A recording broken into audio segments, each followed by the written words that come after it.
What is the worst pain you've ever felt? Flaming cooking oil spilled all down both arms, literally melted the skin off. Cluster headache. It's a reason it's called suicide headache. An obsessed tooth. I was ready to rip the fucking thing out of my head all by myself.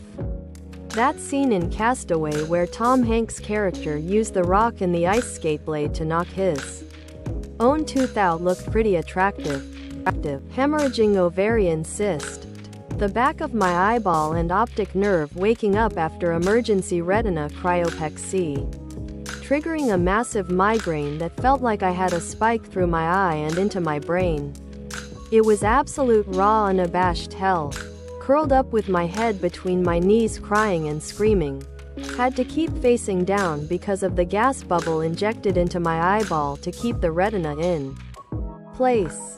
2. Post-biopsy for osteosarcoma, bone cancer, in my femur. After waking up from the biopsy, they picked my leg up to slide an X-ray pad under it and the bone just shattered instantly as the tumor had deteriorated the bone to the point where the biopsy needle caused the whole structure to collapse. Without a doubt the most 11/10ths pain imaginable. A rupturing ectopic pregnancy. I can't describe the pain because my brain shut off due to the severity of it. I remember when I woke up from surgery. The DRs told me they'd had to restart my heart twice and I had a lot of internal bleeding. Oh, and I lost part of my fallopian tube. They intubated me so when I did come to, I was gagging and they had to take it out. When they did they hit my vocal cords and I had a very husky voice for about a year.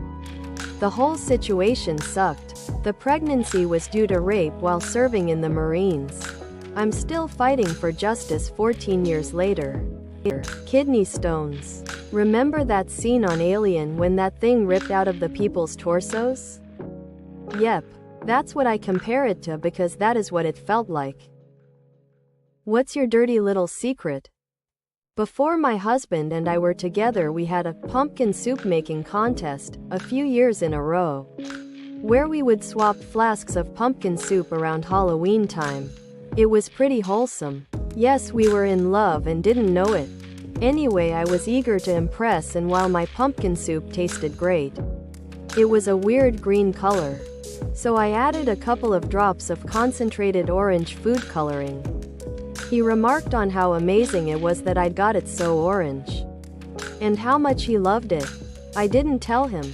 I then had to put food coloring in my pumpkin soup every year hence. He looks forward to pumpkin soup night and we make a big thing of it and it's one of our favorite traditions. I still have to put food coloring in to get that orange color he likes.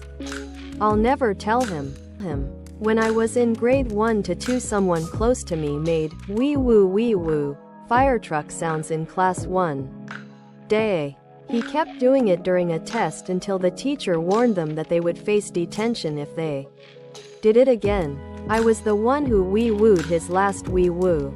Not him. Removed. A guy at my old job gave me a scratch-off lottery ticket.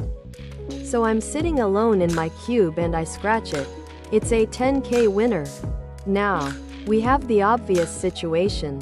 Do you jump up and yell that you won and then comes the awkward part of the gifter wondering if you're going to split it? Or do you say it wasn't a winner and avoid the drama? Coworker stops by and asks if I scratched it yet. I hadn't made up my mind on what to do yet. So I said no. He left. My heart is beating like crazy. Did I just win 10 grand? Yeah, I'm gonna just say it wasn't a winner next time coworker drops by. I'm looking at the ticket and consumed by possibilities. I feel kind of like Gollum at this point.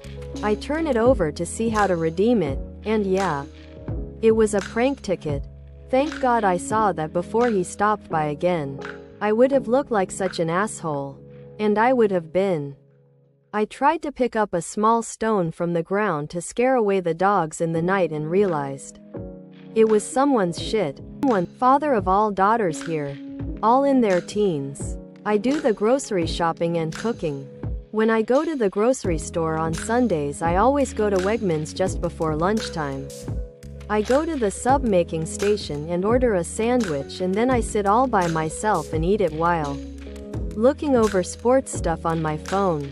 It's just a little bit of quiet, me time, and no one in my family knows I do it. I know, I'm a real savage lol edit. I guess I should have said father of only daughters.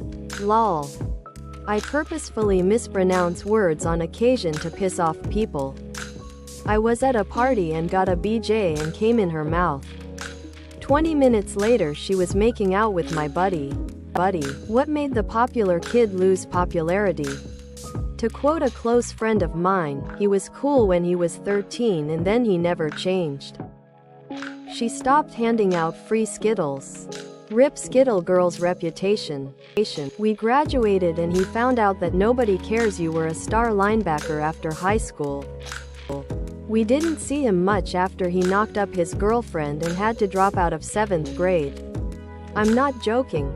They were both 7th grader preteens. They kept the baby and their families made him drop out and get a job to support it. This was in the US in the 90s and it's fucking sad. There was this big fight between him and this other kid who was a pretty big asshole. Everyone knew it was coming and there was a decent-sized crowd. Everyone was rooting for him. He ended up like really beating the guy pretty badly, which I think shocked most of the kids. Fights at school usually got broken up pretty quickly, but this was after school off-site, so there was no authority figure there to stop it. Then he smashed the kid's car windows with a tire iron before whipping it out and urinating on the kid who was still unconscious. This was before camera phones, but someone brought a digital camcorder and the video wound up on a couple websites. Everyone in school wound up seeing it and no one really looked at that kid the same way again. Let this be a lesson to all you parents out there to listen to your kids when they say they're sick. We were in middle school. 7th grade. One thing. The kid wasn't exactly your traditional, popular kid, but he had lots of friends. He was a good kid and everyone knew him and got along with him.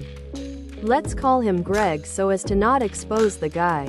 One day during our lunch period, my friend group's lunch table was invaded by Greg's friend group. We told them to fuck off since there wasn't enough space. There were probably like 8 to 9 of us in my group of friends and Greg's probably had 13 or so. We were sitting 2 people per seat. When we asked them why don't they sit at their own table, one of them pointed at Greg, who was sitting at an empty lunch table all by himself, and said, "Look at Greg, dude.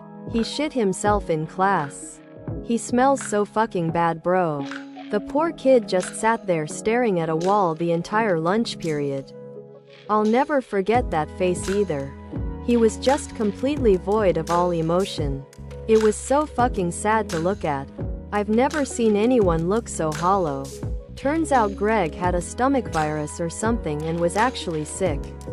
But since he didn't have a fever, his mother sent him to school anyway. The guy was in algebra and shit himself so bad and so loud it was impossible not to notice. He was leaking diarrhea down his leg and ran to the bathroom leaking shit. The girl I heard about it from said that the smell didn't go away either. The worst part of it all though was that it happened early in the morning. And his mother came to deliver him a change of pants, but didn't pick him up or anything. The poor bastard had to sit through the rest of the school day. I look back on that and still think about how crazy it was that within a day, he lost every one of his friends and his entire social life was ruined for the next 5 years. Even in high school he was known as that kid who shit himself in the 7th grade. She started a fight with another popular girl over something petty. The other popular girl, unbeknownst to us all, practiced a martial art and delivered with one hand the most beautiful, graceful punch that I have ever had the pleasure of seeing whilst pulling out a chunk of hair with. The other girl was suspended and skyrocketed higher than ever while the popular girl who started the fight became little more than a laughingstock with a temporary bald spot. He was arrested his junior year for raping his 8-year-old sister. What are you scared of as an adult that you weren't scared of as a child? Getting weird letters from the government. Falling down. As a kid, you get back up. No problems as an adult. One fall, and that could be permanent damage or a long recovery. Jumping down from a height greater than a few feet. As a kid, I could jump off a roof and roll with it. Nowadays, if I land funny, I fear I'll be paralyzed for life. Being alone, lonely, had so many friends when I was child, but now I don't have anyone. Removed. Time goes faster when you're older. Losing loved ones. The older I get, the more I realize how precious time is with family and friends. Dementia.